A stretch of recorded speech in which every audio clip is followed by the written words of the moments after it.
Tsama Nafshi. I'd like to thank everyone for tuning in. And we're learning Maseches Beitsa here in the afternoon in the executive slot, 4 to 5:30. After all the doctors are finished doing their daily rounds, they come here. And then we are learning in Maseches Beitsa in the 4th parak, Daf Lamed Aleph Amud Beis, the idea of chopping wood. Would we chop wood? And the Gemora first discussed under what circumstances we're allowed and not. And now we should be starting in a few minutes the section dealing with the implements involved. Which implements are we allowed to use? Both of the discussions were in the Mishnah, but the Gemora, of course, enlarges on this topic. So let's review first yesterday's material. The Mishnah presented something that seemed like a contradiction. First it seemed to say we're not allowed to chop, and then at the end of the Mishnah says we are allowed to chop wood. It's not clear. Gemora had to deal with this apparent contradiction. Okay. So if we want to, we can just review that whole section. Would you like to? Yeah. Yeah, you mean go back to the Mishnah? No, not the Mishnah.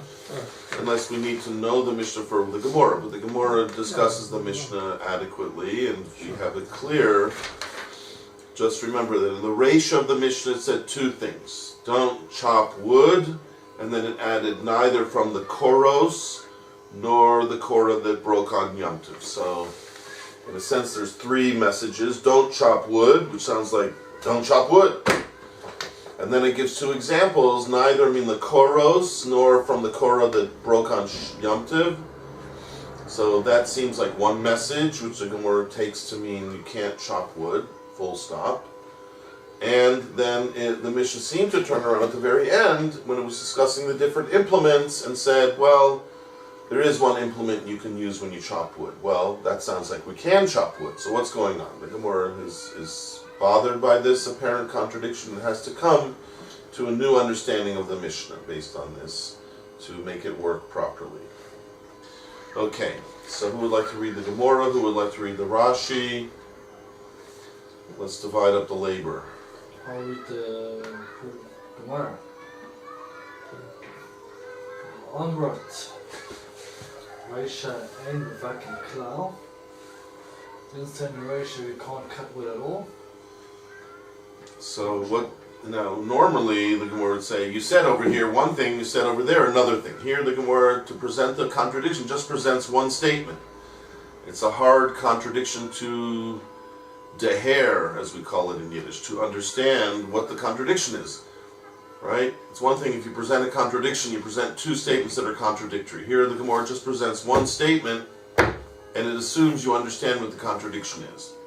Can you explain the contradiction just from this statement, or should we wait till Shabbatai illuminates us with the Rashi?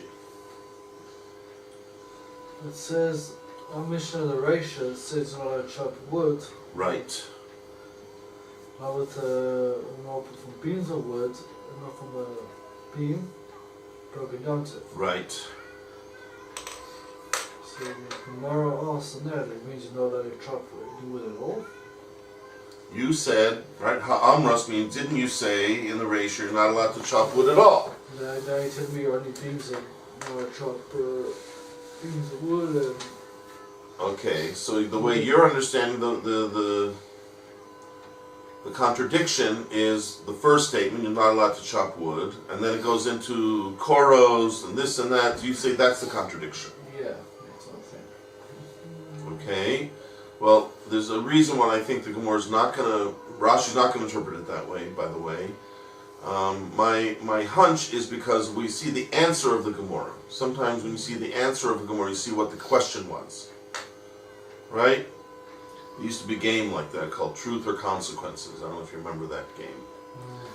And you see the answer, and then you try to figure out what the question was. Okay? Not an easy game to play. But sometimes you have to wait till the Gemara's answer to see exactly what the question was. If you were right, okay, if if you were really right, that was the contradiction between the first statement of we don't chop wood at all, and then it started talking about koros, that seems to be a contradiction, which I appreciate your way of learning. I'm not saying you're wrong. Maybe there could have been such a contradiction. But I don't think that's the contradiction the Gemora is asking, by the way. Because you see, in the answer of the Gemora does not approach those two statements as the ones we need to make them agree with them on one another. It uses this plus a later statement. Okay, so when we bring in the later statement, you see that must have been also part of the contradiction. What's a later statement that the Gemora could be talking about? At the very end of the Mishnah, what does it say? So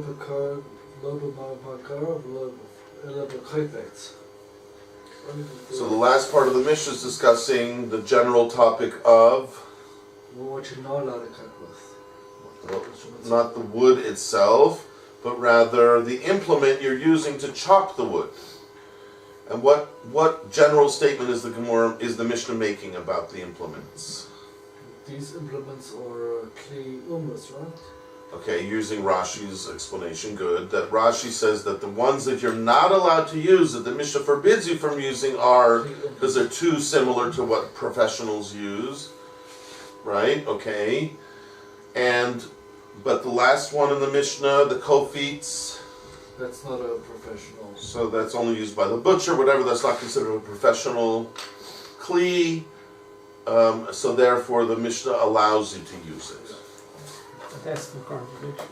So just a second. So if we have to characterize the last part of the Mishnah without getting involved in the exact implements, just the general idea is that what? You're not allowed to use implements that are like the craftsman's, as you said, but you are allowed to use, let's say, the one that's used by the butcher.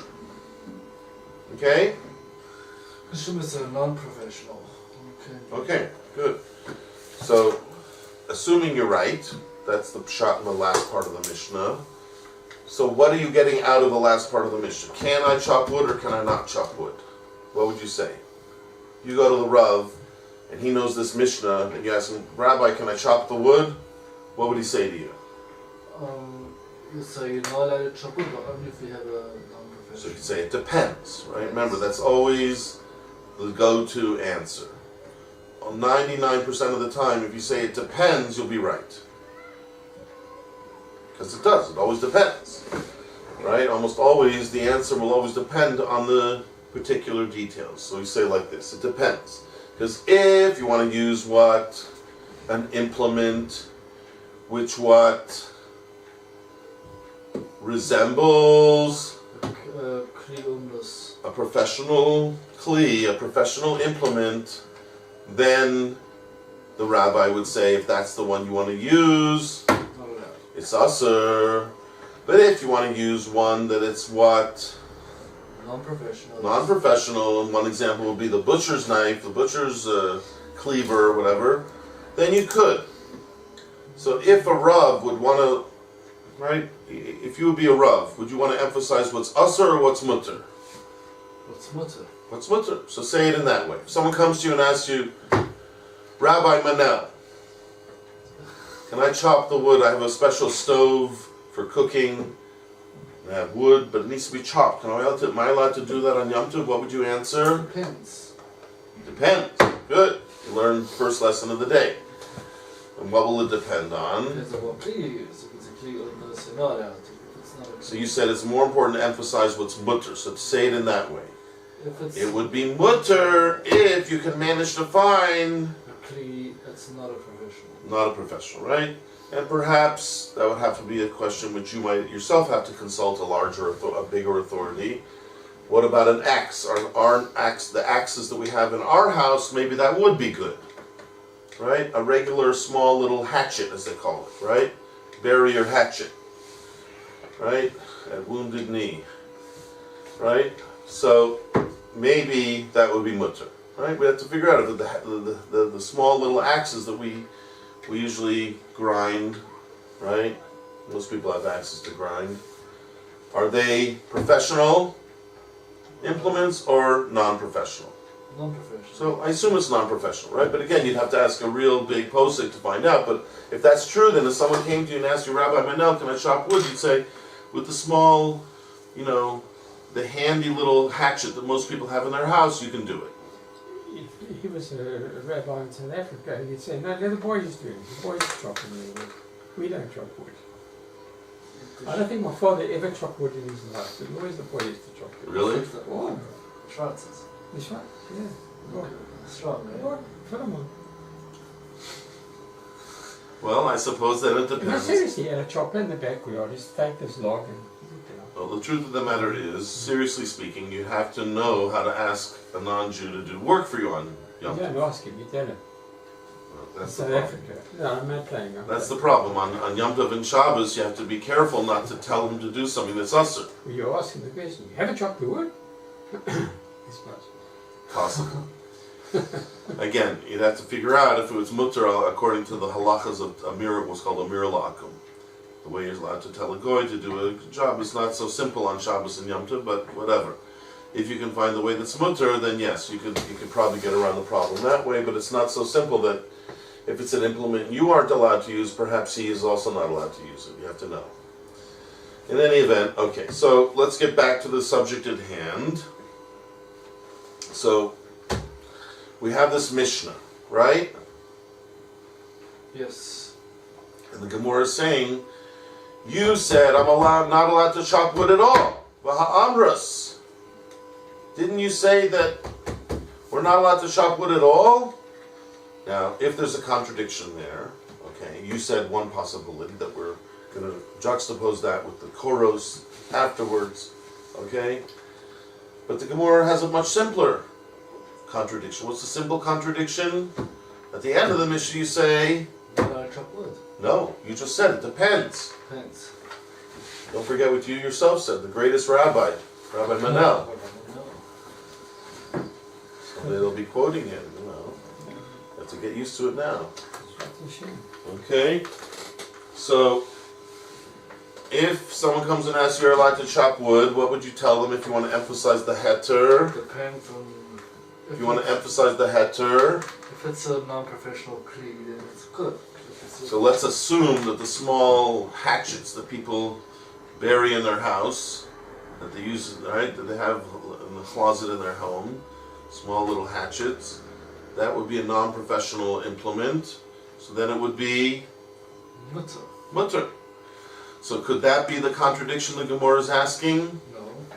You said at the beginning of the Mishnah, Chop wood. not allowed to chop wood. And yet at the end of the Mishnah, Oh, he was like, it says you are allowed if you use a non-professional kli, right? So that sounds like you are allowed to chop wood. Would that be a good contradiction? No. Would that be a good contradiction? Would that be a proper contradiction? That we need to answer that contradiction. Yeah. Yes. Because we're saying at the beginning you can't, and at the end we're saying you can. Contradiction. Okay, so maybe read it like that. Let's see if, as I said, the answer fits that, then we'll know that was probably the question. You said before you're not allowed to chop wood, now you think you can chop wood with the koifetz. That's right, at the very end. Right? Okay, so let's see if Rashi learns that way. Now Shabbatai will fill us in.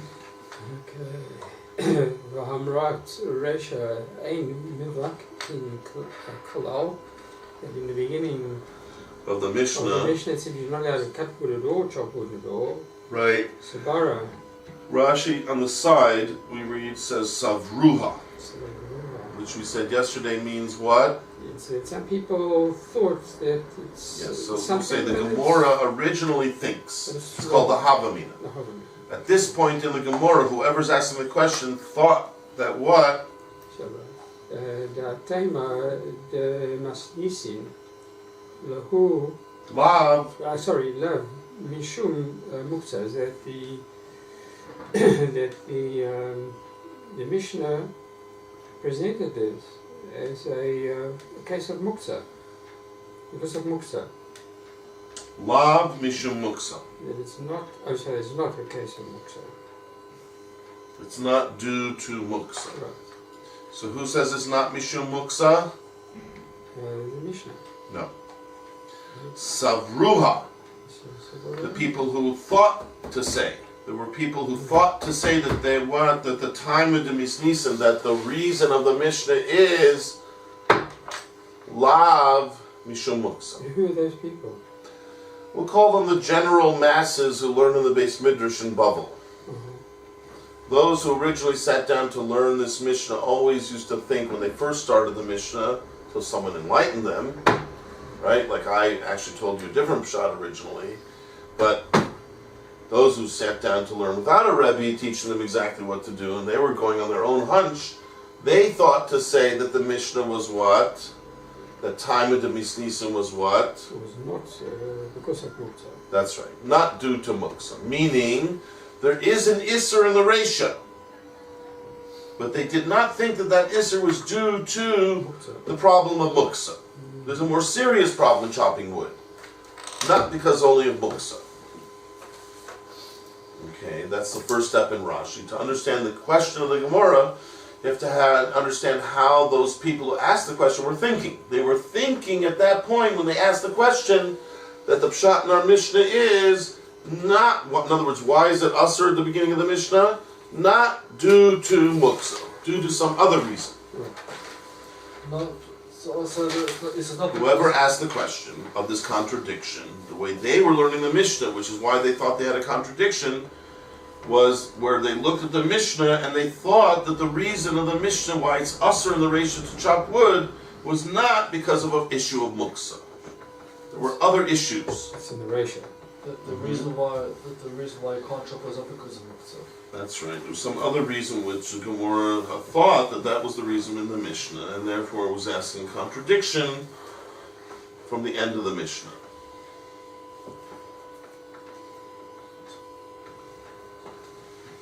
Okay. So again, this is a long sentence. It's not because of muksa that Tana Bereisha that he learned, whoever wrote this Mishnah learned in the Reisha the following words. That's right. Ein Mevakim Eitzim. Period. It wasn't for muksa reason that he said Ein Mevakim Eitzim. It was for some other reason he said Ein Mevakim Eitzim. That's how Rashi's sentence is working. Eile mishum malacha v'tzrach. Tircha. But rather it's because of difficult work or hard work or excessive. Those two words do not necessarily go together. There's might be two separate problems. Yes, so that's the vav. It's not due to work or due to... Again, if you translate malacha as regular work, like I had to work hard to get this, up the hill or something, then the second thing won't make sense because then it won't be a different thing. It'll be the same exact thing, just in a different word. Tircha means hard work. Difficulty and difficult work. So if you say the tircha means difficult work, then what does malacha mean? If it's also just work, so then you just said the same thing twice. It's very redundant.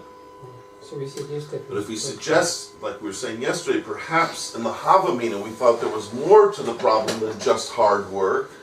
There was also a problem of malacha. On Yom Tov and Shabbos, the word malacha means more than just hard work. It means it's one of the 39 prohibited activities. Right? As a Jew, the word malacha means something more than it does to somebody else. Right? Work doesn't just mean work. Work means, if it's malacha, it could be related to the 39 malachas that are asur on Shabbos. And on Yom Tov, some of them are mutter. Some of the 39 are mutter, but not all of them. Right? Even then, it's not all of them. And not under all circumstances either, right? Sometimes you have a kind of a malacha that's asur, even though there are ways of doing it that are mutter. So Rashi seems to be implying that what? In the Havamin of the Gemora, whoever thought to learn the Mishnah that way, which made him ask of the contradiction that we're dealing with, he thought to learn the Mishnah that it wasn't a muksa question, which made the Tana say that you can't chop wood on Yom Tov. We'll say it this way, it was something far more heinous, something far more grievous, right? A worse problem than just muksa. right? Muksa is a bad problem, but muksa you can deal with certain ways, right? But if there's a problem of malacha or tircha, you may not be able to get around it, right? If it's a problem of muksa, how can I get around the problem of muksa? If one piece of wood is muksa, how can I get around the problem? Designate, like we saw before, right? We said scattered wood in a field is a problem, but if you piled it up before Yom Tov, it's okay. Why? Rashi said, because you designated it. That hachana, that preparation, made it non-muksa on Yom Tov. Or we said one shita, the Mishnah shita, was that even if it's in an enclosure and it's still scattered, it's still not muksa. Then we saw a brisa, or maybe there are rabbanim who argue on that, whatever. But the point is, if it's muksa, you can get around the problem muksa. Find something that's not muksa, or prepared beforehand. But if it's a problem malacha and tircha, I may not be able to what? Get around it, right? Let's say the hard work, right? It's too hard. Chazal don't want you chopping wood. So say, well, okay, I won't chop this wood, I'll chop some other wood. It's still hard work, right? Unless you find like soft wood. I don't know, wood that's not hard to chop. I don't think there is such wood, right? Maybe there's harder wood, less hard, but you know, once you're already saying, we don't want you working that hard on Yom Tov, chopping wood, then probably it doesn't really matter what wood you're using. That will always be bothered by the hard work. We won't let you do it because it's too hard, right? Or the other problem, certainly, if chopping wood, we're afraid you're going to do a malacha amamish, one of the 39 prohibited activities. We said yesterday, which one would that be? Tochen, grinding, which doesn't just mean grinding in the traditional sense of like a mill, like a grinding, or it could be also just cutting something up into very small, fine particles, like we said, salad. Making an Israeli salad on Shabbos is not so pashut, right? You have to warn your Israeli friends to control themselves, right? A normal American doesn't have to worry. He cuts it up into big pieces. My wife loves big pieces in her salad. I hate it. I've become very Israeli-ized. I told this to my Benedicta last night. So she said, you know, you're teaching ice to Eskimos. She said, you know, I've been in Israel a long time. We put big pieces in. Because she knows the halacha. Again, so, but it's important to review this halacha. Some you can get people who don't know the halacha, and you can also get people who forget, right? Especially women who are in the kitchen every day. You give them a knife and a tomato. Sometimes the hands work by themselves, right? It's like turning on a light when you go into the bathroom in the middle of the night. You're not really thinking about it. You might end up flicking the light on because that's what you're used to doing, right?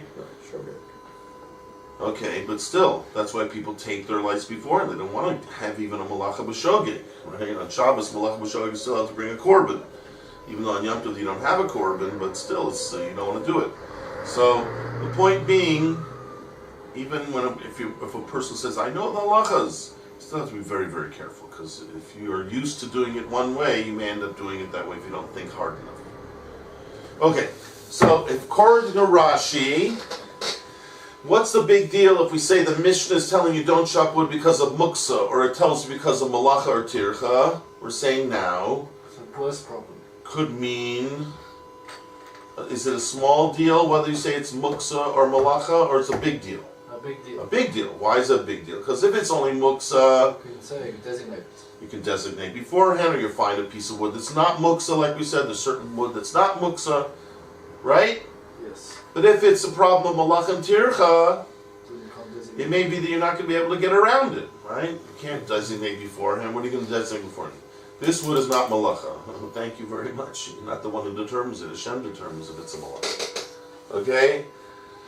And even if you say, look, I know, you're not allowed to chop it into fine particles. It could be the Chazal made a gezerah, right? It could be the Chazal would say, and we're afraid that people won't remember to keep it in large pieces. They may end up chopping it in this, like, especially when you saw, right? By definition, you end up with these small pieces. If it's a psik resha, right? If it's bound to happen, it's also a problem. Even if it wasn't your intention. Then you can't really get around it. So what are you going to say? Do it this way, do it that way. So if I tell you it's usser, and when I say usser, it's because of muksa, so you'll say, okay, thank you for telling me, but I'll find a way of getting around it.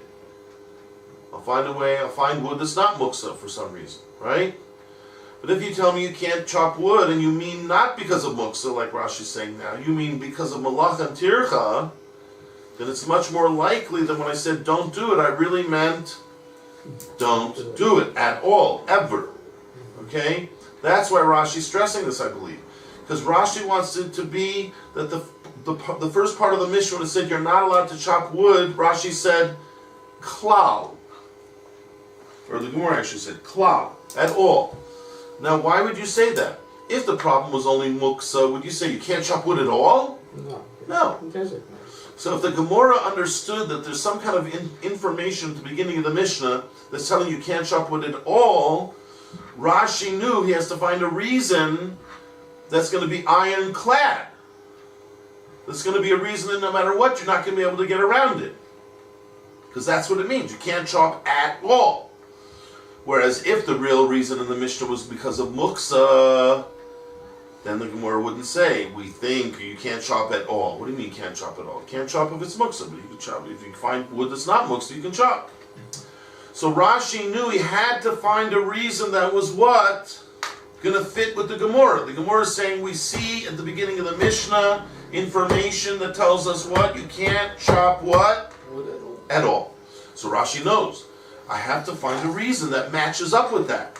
What reason would match up with that? When would you say you can't chop wood at all? It's not if it's a muksa problem. You wouldn't say that if it's a muksa problem, because that's not true. Only if it's a malacha problem or a tircha problem, Rashi says, then this havamina could hold water. Right? It could really be that if that's the problem, you can't get around it. So therefore the Gemara understood that the message in the Mishnah is you can't chop wood at all. That's important to say, Rashi's saying. That's why Rashi's bothering to say it, right? Rashi only says what's important. So you see now why Rashi had to say this, because otherwise it doesn't make sense. How did the Gemara think that there's a message in the beginning of the Mishnah, you can't chop wood at all? So Rashi says, you know how? Because at this point, whoever's asking this question, Savruha, they thought that the Mishnah was working with a different kind of operation. It had nothing to do with muksa. It was a problem of malacha and tircha. And therefore, it made sense that when it said you can't chop, it meant at all. Oh. Weiter. And this is what it's... This is what the Mishnah must have meant to say at the point of this Havamina when we're thinking in the beginning that what? לא מן הקורות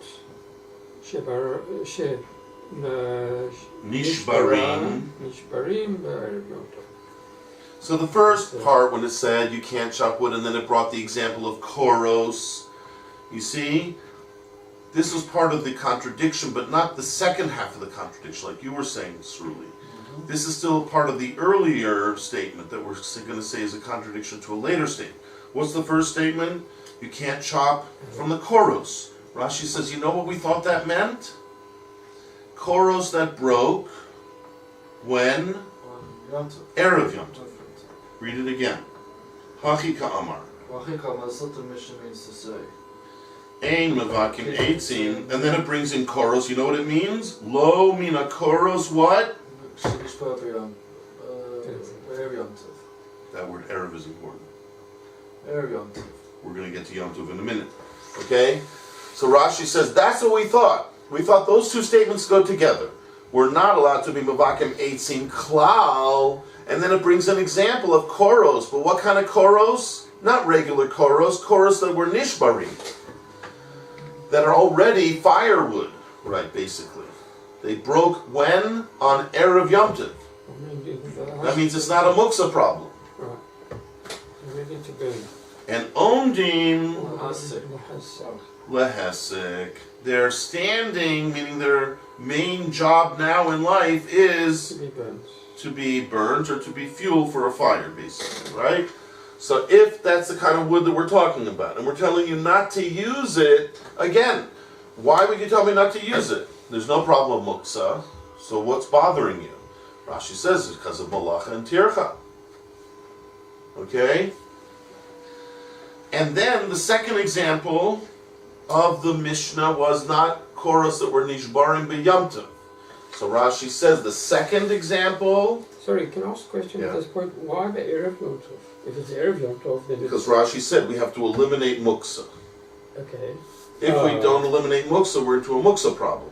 Right. Then it wouldn't be ein mevakin klal. But that's not Erev Yom Tov. That's right. Okay. But what about Tircha and Melacha? Erev Yom Tov.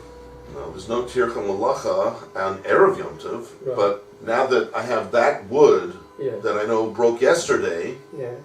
now I'm on Yom Tov, and I want to know, can I chop this wood on Yom Tov that was broke yesterday? Oh, I thought he was chopping Erev Yom Tov. No, it No. broke Erev Yom Tov. It broke Erev Yom Tov. Breaking means it's no longer for building. Mm-hmm.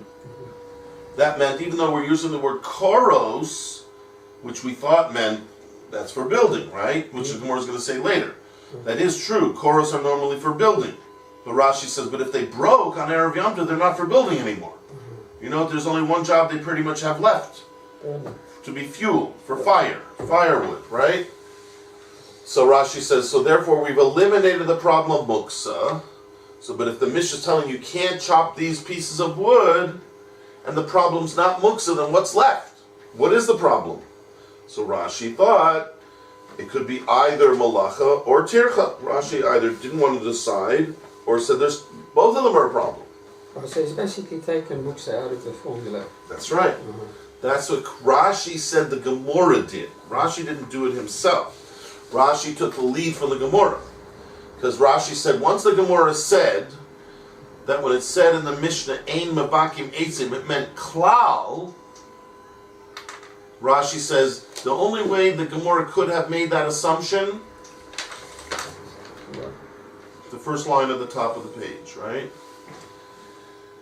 Is that you can't chop at all. That has to only be if we're assuming that the Mishnah has nothing to do with muksa. But it says the Yom Tov. That's the second case. That's the second case. Well, what are you saying? Where are you reading from? From the Mishnah itself. Yeah, but what words are you quoting? Well, here it says Be'erev Yom Tov, and there it says the Yom Tov. Just a second. Read me the whole sentence. Don't just read the two words. What sentence are you referring to now? Korot v'lo min hakora shenishbara b'Yom Tov. Okay, so that's the second case. One that broke on Yom Tov is the second case.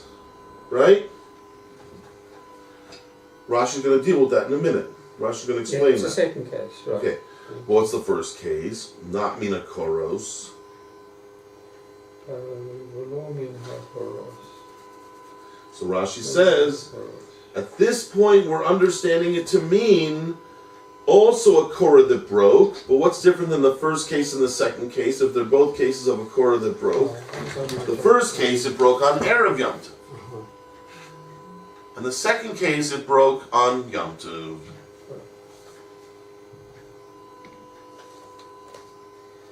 So, where did you get the first case from? Lo mina koros. V'lo min hakoros. That's case one. V'lo mina koros shenishbar b'Yom Tov. Second case. Okay, sorry, apologize. See. You agree, Sruli? Yeah. Sruli agrees. Okay. So according to Rashi, how did the Gemora get into this assumption? Because it said, it took the Gemora seriously. When it said, Ein Mevakim Eitzim, the Gemora understood that to mean klal, at all. And therefore, the first major example, Lo mina koros, Rashi says it has to mean koros that broke Erev Yom Tov. Then it's no longer a problem of muksa. It's a more serious problem, malach and tircha. And it's a problem you can't just take away easily, right?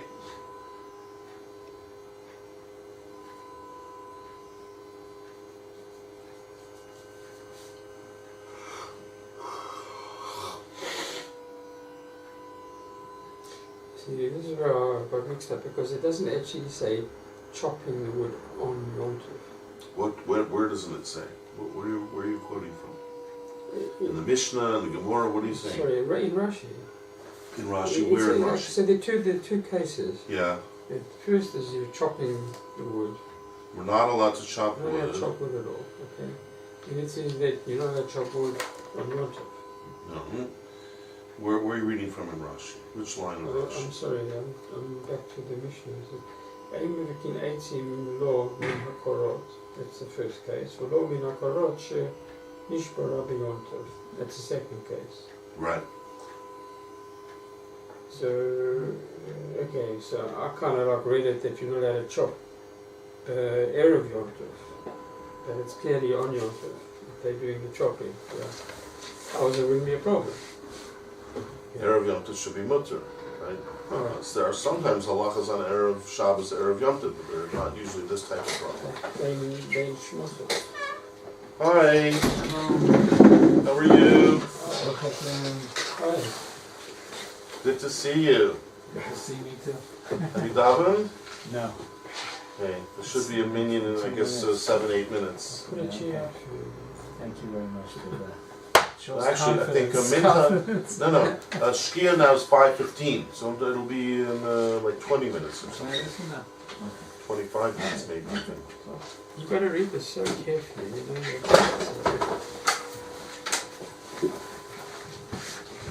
Yeah. Like a prescription of medicine, right? You have to read it carefully.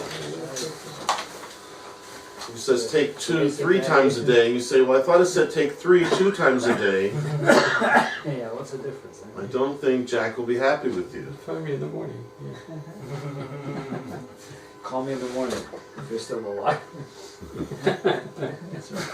I'm my lawyer. Yeah. Speak to my Or if he lawyer. reads call me in the morning and he thinks that means at 1 o'clock in the morning, then he's going to get even sicker because you're going to send the dogs after him. That's it. Thanks. Okay, if you want a nice hot drink, we do have a nice. You You want us to heat up some water for you, Jack? Do you like some tea or coffee? Oh, thanks. Some buckets at the top. We're doing what we did yesterday. Or we have soft drinks. Would you like a soft drink? Just like hard stuff. You might have that. Sure. Nah, I'm just kidding. We have Nash, you know. Yeah, that I know.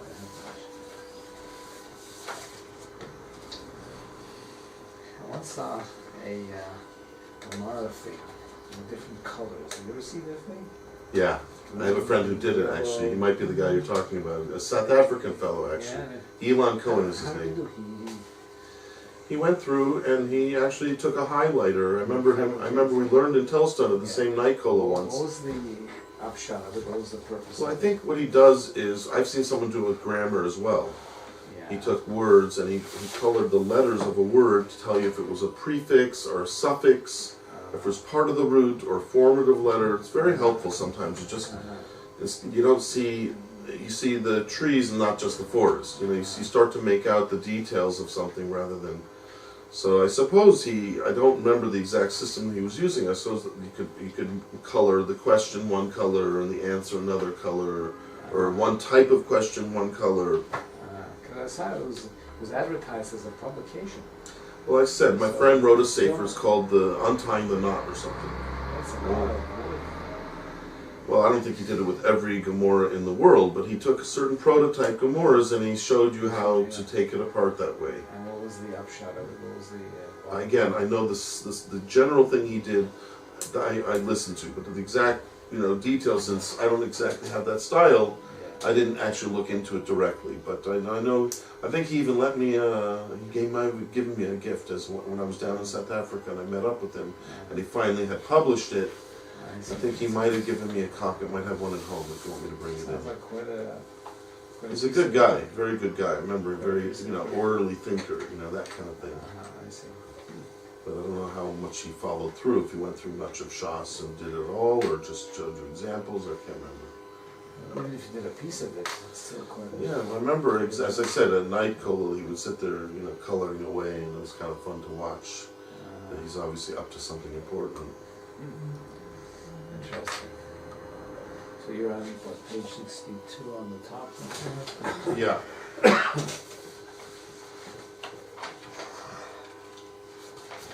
Just going over again what we call the shaklovatari, the give and take of the Gemora. The Gemora started out by assuming there was a contradiction in the Mishnah, and then we ended up answering the contradiction. We're now just in the Rashi that explains the contradiction. And Rashi fills us in on some important details, that the only way the Gemora could have understood a contradiction was to assume something specific about the Mishnah, which in the end we'll see is not a proper assumption, but there was reason why it was justified. Okay, what's the assumption? What would you say, Shabbatai? What's the major assumption that Rashi's saying the Gemara is making at this point that leads them to the contradiction? Most people would have thought that the Mishnah was talking about muktzah, but it's not. It's talking about tircha, and it's talking about malacha, which is one of the 39. Okay. malachas. Now, you said something which I don't know if I would 100% agree with. We know that there is another pshat about muktzah, and Rashi even hints to that by saying the pshat is not muktzah. Obviously, some people would have thought it is muktzah. And he uses Erev What are you looking for? But I would beg to differ on one thing you said, which is that most people would think it had to do with muktzah. No, I'm using that word that they use. Savruha. Savruha. They thought Yeah, to say. yeah. But that doesn't necessarily mean that everybody else knew the truth. It might be that everybody thought to say. Everybody, whoever looks at this mission, would think to say that there's a problem A, and that would lead them to thinking there's a contradiction. And the answer is that it is muktzah. Does have to do with muktzah. That's the answer. But there might be a reason why the Gemara assumed it wasn't to do with muktzah. You want me to move that? No, some way I'd like to hear straight. it. Use it as an armrest. Yeah, it's fine. Okay. In the meantime, okay. So Rashi's saying, as we saw before, that there has to be an assumption that when it says in the Mishnah you can't chop wood, it means you can't chop wood at all.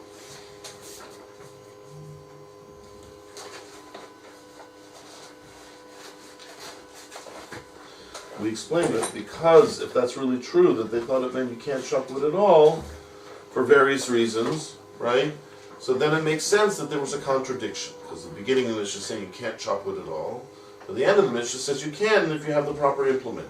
So that's the contradiction that according to Rashi, that forced us to come to grips with what's really going on in the Mishnah. But Rashi tried to fill us in on how could you start to think that the Mishnah means you can't chop wood at all. What would be the problem? Why would there be a problem with chopping wood? What's wrong with chopping wood? What malach am I doing? It's already wood that's cut from the ground, right? I'm not taking it off of a tree. It's already been detached long ago. So what would be the problem? So Rashi says one problem could be muktzah. You might have thought from the word koros, for example, that is often something that's muktzah, like we're going to say in the end it's muktzah. But Rashi said if that would be really true, the problem would be muktzah, then nobody would think you can't chop wood at all. Because when you tell me not to chop wood that's muktzah, you're basically saying, make sure it's not muktzah. But if it's something else, you can chop. So why would the Gemara say at the beginning of the Mishnah, ein mevakin eitzim kla? Right? Amras Reisha ein mevakin kla. The first step in the Gemara is to say that somebody thought when they read this Mishnah that it's saying you can't chop at all. Rashi says he wasn't learning. Whoever thought that could not have been learning this Mishnah to do with muktzah. So if it's a muktzah problem, how could you say you can't chop at all? Like any time I tell you, don't use muktzah, be smart and use something that's not muktzah. Right? Okay. So then the Gemara, in order to assert that the Mishnah is telling you can't chop at all, has to be talking about some other problem, some other reason why you can't chop it. It has nothing to do with muktzah. Because if the problem would be muktzah, you wouldn't say you can't chop at all. You chop with non-muktzah wood. So Rashi says, if the Gemara is asserting that the Mishnah was seen to imply you can't chop at all, it must have been for some other reason, not a muktzah reason. What would the other reason be? Rashi provides two possibilities. Either the problem is malacha, that we said like yesterday, that chopping wood, just like chopping vegetables, could run into a problem of toching, of grinding. Right? I'm not grinding anything, I'm cutting, I'm chopping. Yeah, but that if you chop it too small, too finely, especially if you saw it, right? That turns right away. Part of it turns into sawdust. Everyone knows if they've ever sawed a piece of wood that right underneath is like a whole pile of sawdust. Well, that's like grinding to me. That's certainly a problem. So Rashi says, perhaps that's the problem. Maybe if the problem is grinding, then we could say it's always going to be a problem, no matter what word you use. And right? It's always going to be a problem of grinding. Like a malacha. It's a malacha, and if you do it too small, it could be a real malacha. Maybe that's what we thought the Mishnah was saying. Don't chop it all. Why? Because if you do, you might end up with a problem of malacha if you chop it too finely. Or you have a different problem of tircha. It's very hard to chop wood, right? Anyone who's ever chopped wood before knows it's back-breaking work, right? Unless you're one of these big lumberjacks, these big, huge muscly arms, and you just go like that, and it looks like a toothpick. It just cracks in half. Very few people have that kind of strength. So if you're talking to generally Klal Yisrael, you're talking about people like me, or like wimps, right? For us to chop wood is a very big tircha, Rashi says. So then I can understand why it's usher in general, because we can't allow people to do on Yom Tov something that's so hard. Yom Tov is a day off, right? It's a day to celebrate, to enjoy yourself, and not to just sit there doing back-breaking work. So Rashi says, if the pshat in the Mishnah, which the Gemora says it is, at the beginning we thought it was, that you can't chop at all, there can only be one reason. Not a muksa reason, because if it was a muksa reason, you could find wood that's not muksa, right? There's wood that you went and prepared, Erev Yom Tov, is wouldn't be muksa, or there's other pieces of wood that are, already been designated long ago for firewood. You don't have to worry about them being muksa. So if the problem is you can't chop at all, it must be some other problem, malacha or tircha, something. So Rashi says that's the pshat in the Mishnah. So how could we work that out? Because the Gemora, the Mishnah says you can't use koros. Now koros are expensive lumber. It's for building. So Rashi says another chiddush now. You know how the Gemora thought that meant you can't chop it at all and it has nothing to do with muksa? Because we're talking about a korah that broke on Erev Yom Tov, Rashi says. That's how this person who learned this Mishnah, who found a contradiction in the Mishnah, was learning. That when it says in the beginning you can't chop wood, and we think it means you can't chop wood at all, why would you not be able to chop wood at all? If it's a korah, I have a better reason, right? Muksa. No. If it broke Erev Yom Tov, Rashi says, what happens to expensive wood that breaks? Ready for burning. Turns into firewood, right? That's the best you can do, right? Once it's lost its original job of whatever, right? What you normally build with it or whatever, now I'm going to use it for firewood. So then, Erev Yom Tov, this already turned into firewood. So and then it says you can't chop it on Yom Tov. Why can't I chop it on Yom Tov? It's firewood. Why? What do you have against firewood? So Rashi says, if it was the pshat that you can't chop it at all, and it's not muksa, because it already broke Erev Yom Tov, you know what the problem is? Malacha. You might come to chop it so finely that it would be malacha tochin, or even if that's not the problem could be tircha, right? It's too hard for a normal Jew to sit there chopping wood. And Chazal didn't want to allow you to do that. So Rashi says that would be the pshat in the Gemara, in the Mishnah. If whoever learned this Mishnah thought that to learn the Mishnah that way, this is what he thought the problem was. So it says at the beginning of the Mishnah you can't chop at all because of malacha, because of tircha. And then the Mishnah turns around later and says differently, apparently. Okay, let's just skip the middle part of Rashi, right? Let's just go to the first skinny line in Rashi, which is what the Gemora says. Amras, see the first skinny line in Rashi? Mm-hmm. He's re-quoting the Gemora now, Amras, but you said that Reisha, in the beginning of the Mishnah, when it says Ein Mevakim Eitzim Klal, Ein Mevakim Klal,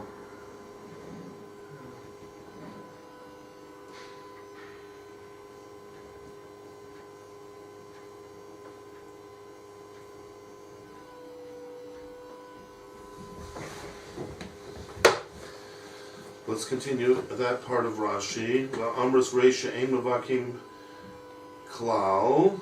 Right, so Rashi's going back into the Gemora now, and he explained already why we would have thought that. So what's the contradiction? Because V'hadar did Bekofitz. Shari. You came back and said that you could chop it with a kofitz. Right, so he's jumping from the very beginning of the Mishnah to the very end of the Mishnah. Right, you see that's really? Yeah. So Rashi's learning that the contradiction is from the first line of the Mishnah to the last line of the Mishnah. And the koros that you mentioned, Rashi says, in the Havamina, those were not muksa items. Those were just regular piece of wood that happened to break Erev Yom Tov or even on Yom Tov. And we're saying you're not allowed to chop them up because you get up with the problem of malacha or tircha. Okay? So one way or the other, this Mishnah, according to the beginning of the Gemora, is presenting a what? Contradiction. So, from the bottom Masha, I mean, if a person wants to cook on the altar and you have firewood, you can't chop it up? In the end, the Gemora is going to say you can chop it up, again, if you have the right implement. Yeah, but you wouldn't use a kofit, right? You wouldn't. You would. Would you really use a kofit? Today, you're asking? Yeah. We said yesterday that the main point of these implements, as Rashi points out, is the difference between a professional implement and a non-professional implement. Right. So, a little So if today you go and maybe you have to ask the people in the profession what people call a professional implement, right? And I think there was a Rashi in the middle of all of that discussion of all the different implements that we said. Rashi said that if you use a professional implement, what's wrong with that? Like, who cares? A professional axe. Okay, I'm using a professional axe. Who cares? Right? So Rashi says no, because we might think you're doing malacha of a craftsman. It's a craftsman's tool. You could also use it to cut wood, perhaps, but it's usually used to do some proper Cutting. whatever, something that's to do with malacha, right? A proper one of the 39 malachas. You could carve or do whatever, something to do with the malacha, and you're doing it with this professional implement. So that's why we don't let you use that to chop wood, because someone's going to see you chopping wood with that implement. They're going to see, either as you come to the wood or as you go home with it, you're holding a professional implement. Someone's going to think, hey, I saw him holding a professional implement. He must be okay to do a certain craft in the house, on Yom Tov. So that's a traditional Morrisine type of way of thinking. And we know that that's a problem often, right? That it looks like you're doing malacha. So according to that Rashi, if we're correct in Rashi, we could say you're allowed to use an implement as long as it's not a professional implement that's going to look like you're doing malacha.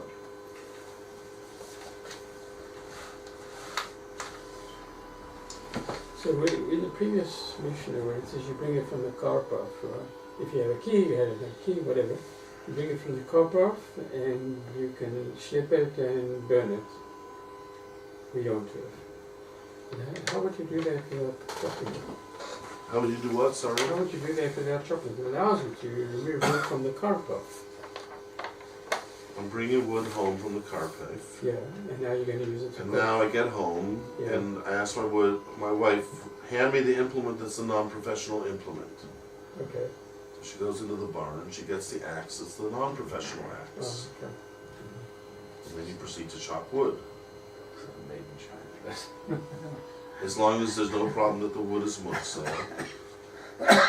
If we say the supposition was malacha, but the answer is going to be that no, the problem is muksa, as Rashi's implying. At the beginning we thought it wasn't muksa, it was these other problems. But in the end we're going to say the problem is muksa and not these other problems. Oh, That's the way I would learn in Rashi. He's sort of setting you up for the final thing by saying now we think it's not muksa, rather it's malacha. In the end we're going to say no, it's muksa. If it's muksa, that means there's no problem of malacha. So then the question would be, why? Why isn't it? We thought there was a problem with malacha. What happened to that? So it could be the pshat, like we said before, just like with vegetables. We let you chop up vegetables, even though there is a way of chopping up vegetables. It could end up being tochen. But still, we don't make a gezerah not to do it. We trust you that you'll be able to control yourself and chop in larger pieces and not get down to the smaller. So just like we trust you with vegetables, maybe we trust you with wood as well. And still will be usher to saw wood in the stomach, because that might still be considered grinding. But chopping, normally chopping wood, and using the right implement, it could be we don't worry about malacha, and that would be the more important question. Why not? Aren't you worried about tochin? We were worried about that in the Havamina. The answer is, just like by vegetables, we let you have the honor system, so to speak. You supervise yourself in the kitchen. You make sure you chop it the right way, not the wrong way. So I guess we do the same thing with wood. Maybe the Havamina, we didn't think we were going to trust you, so to speak. Thought maybe you get too carried away. Chopping. Just jumping the gun a bit. So if it turns out to be a problem with muktzah, Yeah. as opposed to the other two, Right. what was the point of the first Gemora teaching us that you're allowed to take it out of a karpach? Because as Yeah, long as, yeah. when you say it's a problem of muksa, as we said, muksa is a problem only if you have muksa. But there are ways of avoiding that. Oh, so the karpach, if it's piled up, it's not muktzah. You can use First of all, even if it's not, according to the Mishnah, it doesn't have to be carpet. it. If If it's out in the field, that's when you need to pile it up. If it's in the carpet, you don't even need to pile it up. But there's another problem as well. If you have koros, it turns out it depends. If they're koros that are properly, laid out, that you're saving them for construction purposes, then that's going to be muksa no matter what. You can't prepare that, right? It remains muksa. That's for expensive, right? Expensive piece of muksa. So that's not going to help. But if you have regular wood, and it's not out in the wild, like out in the field, outside of the city, but rather it's been brought in on some sense, some level, closer to you, either in a karpef or some other way, then that's not going to be a problem with muksa either. So there are ways of dealing with muksa. Once it's a muksa problem, as long as you take wood that's not muksa, which there's many ways to make sure your wood is not muksa, so then you're okay to go as long as you use the right implement.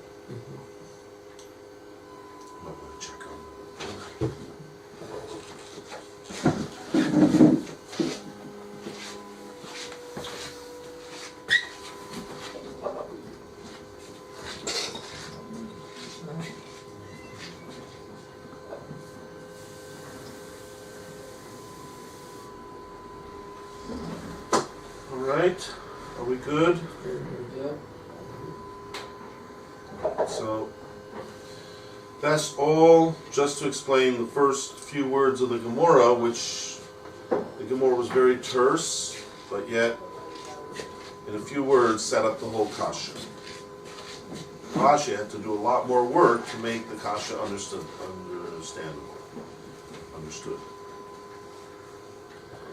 So here's where Rashi did a malacha and tircha for us. Tough work. Yeah. And he didn't get paid a lot either. This guy worked. He had to make his own wine on the side to make his parnasa. I guess tircha also applies to lumberjacks. The big guys you're talking about, that's also tircha. Again, So, if in the end of the day we say that's not the problem, no, it's not an effort for them, but it's something that you wouldn't do on Yom Tov. Rather go and enjoy Yom Tov, rather than, enjoy the food, enjoy it could be. It could be certain things that we decide are tircha is not going to depend on the individual, it's going to depend on the general Right. masses. So once it's usher, it's usher. But there could be cases where it depends on the individual. You have to basically ask a Rav, I know there's a problem with tircha. To me, some people might find this hard. I don't find this hard. Is it still usher? And he might say, the truth is, I think a member of the Shulchan Aruch already brought down that someone who enjoys running, it's an onig for him. He's allowed to run on Shabbos, I think. Oh yeah. That's an interesting thing. Most people don't enjoy it. I mean, today you can get people who actually do enjoy it, actually. After shul. Relaxing. After Although shul. some people without their Walkman, I don't think they can. Where are the running too? After shul we ran to the shul. Going to the bracha. We're going to the bracha. I think it's supposed to walk fast to shul and walk home slowly. Is that right? I think so. Maybe not so slow. It would just show that it's hard to leave. I think it's just as you leave the shul, not on the way home, really. shouldn't run out of shul. It makes it look like, you know, happy that's over. Run to the bracha. Rashi actually says in Chumash that that's how the Jews left Har Sinai, like a child who leaves Cheder. Just so it's Rashi based on a Gemora, on a midrash. And it says Vayisu b'Har Hashem. They left the Har Hashem. Chazal said, why don't you just say they left Har Sinai? Why do they call it Har Hashem? It's as if they were afraid, Rashi says, to stay, because every moment we stay, give us more mitzvahs. Let's get out of here before he gives us some more mitzvahs. We already have 613, it's already hard enough. So the Chazal depict it as a child running out of cheder. That's when you see children leaving school, they're so excited to be leaving. Chazal say, in a certain sense, that's how Klal Yisrael was when they left Har Sinai, a bit of a taina on Klal Yisrael. Says that's why afterwards they had so many tsaros. All of a sudden, half the people burnt up because they were complaining about this, and half the people, the earth swallowed them, and one problem after another. Because depends, you know, when you leave learning, you shouldn't leave like, it's finally over. You should leave like, I really would love to stay, but unfortunately I have to go buy vegetables, or I have to go to Yad Sarah or whatever. But you know, basically, I would rather stay here the whole day. That's how we should try. It's hard. It's hard because very often we're like, like Sruli said, it's hard to learn. It makes your brain strain, and you feel the pain of the strained brain. No. That's why there's aspirating. In the meantime, okay. So the question of the Gemora is clear. The way Rashi, Baruch Hashem, does Malacha and Tircha to explain to us. Sorry? We're reading from now. Reading the answer? The question. We're still in the question. Question doesn't make sense here, not because of Muktzah, or because of... Tell me the question of the Gemara. It said Gemara says I'm a vacuum cloud, so Gemara should explains that it can't be because of Muktzah, because you get around it. So the Gemara understood that the Mishnah was telling them that what? Because of Malacha. You can't chop at all. And what's the case? Either the chorus broke Erev Yom Tov or even on Yom Tov.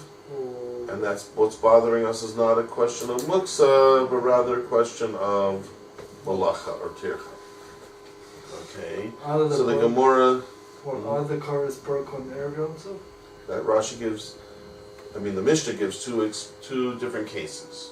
Choros or chorus that broke on Yom Tov. Rashi says, the first case when we said you're not allowed to to chop choros, it means chorus that broke on Erev Yom Tov. Right? That's a lot to swallow, but Rashi says that is what the Gemara believes to be true. But the first case was chorus that broke on Erev Yom Tov, and the second case are chorus that broke on Yom Tov. And Rashi calls it Zu ve'ein tzarich lomar Zu. There's two chidushim. You can't chop wood that broke on Erev Yom Tov for the problems of Malacha and Tircha. And you can't chop wood that broke on Yom Tov. But there's an additional problem of Muksa. So Rashi said, if I already know I can't chop wood at all, because of Malacha, because of Tircha, then why would I think if it broke on Yom Tov, it would be better? You wouldn't. So Rashi says, not a chiddush. That's not a chiddush, really. I already know you can't chop wood. It's Malach and Tircha. So why would you bother telling me you can't chop wood that broke on Yom Tov? I know that. It's included. It's not going to be any better because now you have an additional problem. Rashi says, you're right. It's not an extra chiddush. It's just telling you an extra case, but it's really what we call zu ve'ein tzarich lomar zu. The first one is the real chiddush, zu, and the next one is like, it goes without saying. Right? You can't chop wood that broke on Erev Yom Tov. It goes without saying you can't chop wood that broke on Yom Tov, because then it's not only a problem of Malach and Tircha, it's an extra problem of Muksa.